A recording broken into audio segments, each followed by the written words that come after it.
Bonjour, bien aujourd'hui nous allons passer au texte suivant de Tibulle, je vois que c'est le texte 4, c'est cela. Donc la dispute. Donc le, les poésies élégiaques sont toujours écrites sur le même schéma, hein. Donc c'est-à-dire que systématiquement le poète n'arrive pas à sortir avec la fille qu'il convoite, bon la fille est toujours mariée évidemment, il n'arrive pas à sortir avec elle, à la convaincre de tromper son mari, puis finalement il y arrive, il sort avec elle et tout va bien dans le meilleur des mondes. Malheureusement, à un moment donné, ils se disputent pour une broutille et il s'aperçoit que la fille n'est pas si chaste que cela et qu'elle est beaucoup moins pure qu'elle voulait bien le lui faire croire puisque elle décide de s'en aller avec un mec plus riche que lui. Alors je vous rappelle que la fille est mariée, donc en fait rien ne les lie, hein, elle n'est pas obligée elle est contrainte à rien du tout, hein, totalement libre vis-à-vis du poète. Du coup, le poète furieux la maudit et se console dans les bras d'une autre fille ou d'une autre personne, peu importe. Et puis l'autre fille le quitte elle aussi pour qu'un mec plus riche. Du coup, il jure que plus jamais il n'aura de relation avec qui que ce soit. Et la première revient dans ses bras en disant que finalement elle a réfléchi et qu'elle l'aime. Donc c'est toujours construit sur le même schéma. Ensuite, en dehors de cela, bien, vous avez donc dans l'Antiquité, l'histoire n'importe pas. Ce qui importe, c'est les éléments qui vont permettre d'arriver à la fin ou d'arriver aux différentes étapes. C'est ça qui a de l'intérêt pour le lecteur antique. Et donc, ce sont tous ces petits éléments, toutes ces petites anecdotes qui auront de l'intérêt.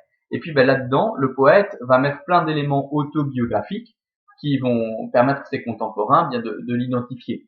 Donc, ici, on arrive au passage où le poète s'est disputé avec sa petite copine et elle l'a quitté pour un mec plus riche. Voilà. Donc, on y va. Alors, que va-t-il se passer? Donc, il est rentré de la guerre et tout va bien, hein. Donc, Délia a quitté Tibulle pour un homme plus riche. Au début, le poète a joué les fanfarons, mais très vite, force lui a été d'admettre qu'il avait beaucoup de mal à digérer cette rupture. Mais comment se remettre d'un échec amoureux? Donc là, vous allez voir que, en fait, je ne sais pas si vous avez déjà subi un échec amoureux. Je ne sais pas d'ailleurs si vous avez déjà été vraiment amoureux. Certains d'entre vous, sans doute que oui. Mais c'est vraiment un texte qui est assez très actuel et qui est très réaliste. C'est-à-dire que tout ce qu'il dit, c'est vrai. Au début, quand la personne nous quitte, au début on se dit oui c'est pas grave, ça va aller. Et en fait, on peut pas s'empêcher de penser à elle. Et on a toujours son visage, son corps devant les yeux. Et même quand on essaye de se consoler dans les bras d'une autre, c'est pareil. Enfin, que ce soit une fille ou un garçon, on pense toujours à l'autre. Et évidemment, ça ne va pas du tout. Et ça peut durer vachement longtemps quand vous êtes très très amoureux. Donc c'est de cela dont il est ici question. Et vous allez voir que déjà dans l'Antiquité, cette souffrance amoureuse qu'on éprouve lors d'une rupture, quand on aime vraiment l'autre, on l'éprouvait déjà dans l'Antiquité et finalement ça fait des milliers d'années que l'homme éprouve la même chose.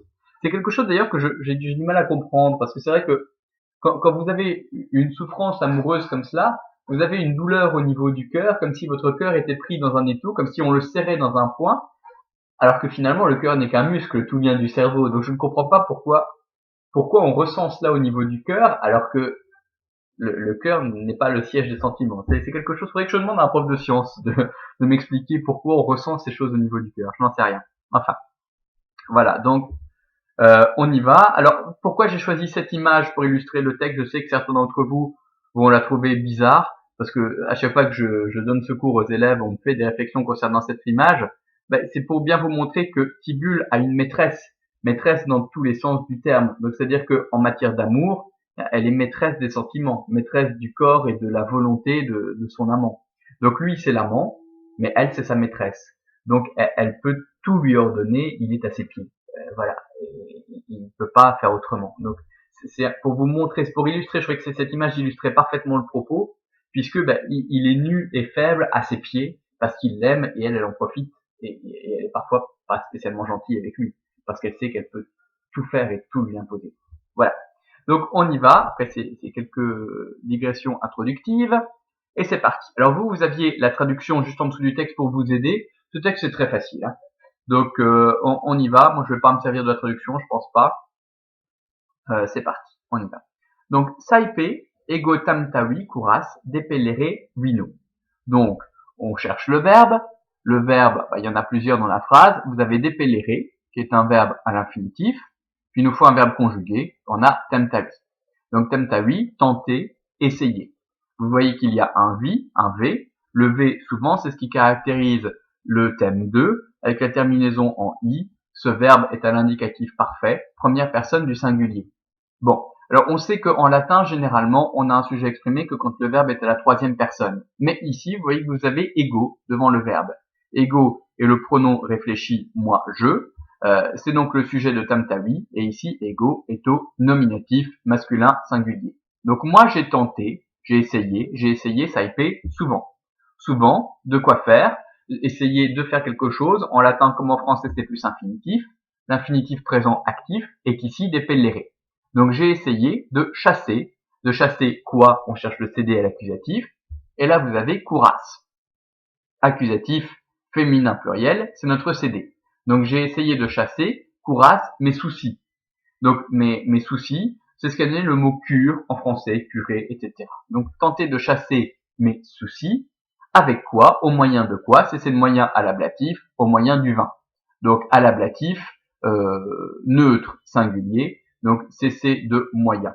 Donc souvent, moi j'ai tenté de chasser mes soucis par le vin, dans le vin.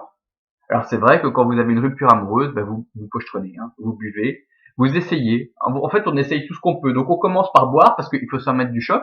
Donc on commence par essayer de boire. Alors peut-être pas vous parce que vous êtes un peu jeune, mais donc on essaye de boire parce que au moins quand on boit, on est ivre et on pense plus. Le problème c'est que quand on a bu, nous à l'heure actuelle, on a un problème en plus par rapport à l'Antiquité, c'est qu'on peut envoyer des messages, des SMS qui sont pas forcément bienvenus. Voilà. Mais donc moi souvent, j'ai tenté de chasser mes soucis par le vin. Donc mes peines amoureuses. At, c'est la même chose que mais, que sed. Donc c'est une conjonction de coordination. Mais dolor in lacrimas verterat omne merum.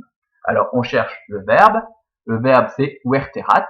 Donc ça vient de vertere, verto, versi, versum. Donc c'est un verbe qui est très courant en latin, qui est le verbe tourner, bouleverser, chambouler.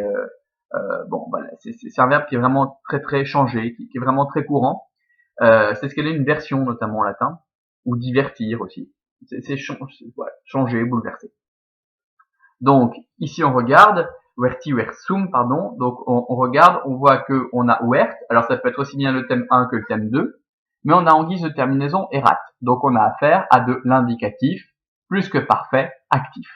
Donc mais le verbe. Troisième personne du singulier. On n'est plus la même personne, ce qui veut dire que le sujet va être exprimé. Donc on cherche un sujet au nominatif singulier. Qu'est-ce qu'on a? On a dolor. Donc au début de la proposition, dolor qui est notre sujet au nominatif singulier. Alors dolor masculin ou féminin, en tout cas ce n'est pas neutre, peu importe, mais donc c'est singulier et c'est le sujet. Donc, mais la douleur, verterat, avait changé. Avait changé quoi donc? Et en quoi? Avait changé in lacrimas, in plus quel cas, in plus ablatif ou accusatif. Comme on est dans une métamorphose, il y a un mouvement, donc ça va être de l'accusatif. Donc in lacrimas, en larmes, accusatif, masculin pluriel. Et qu'est-ce qui avait été changé en larmes? Omne merum. Donc à l'accusatif, neutre visiblement, comme l'indique l'adjectif omnis omnis omne.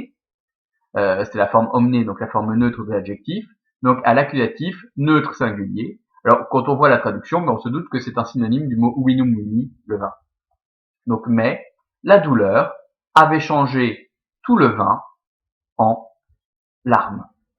Donc ça veut dire que le vin a un goût amer. En fait, il n'arrête pas de pleurer. Alors est-ce que ces larmes coulent dans le vin? Est-ce que ça rend le vin salé? On ne sait pas. Mais enfin, en tout cas, même l'alcool n'a plus la saveur de l'alcool.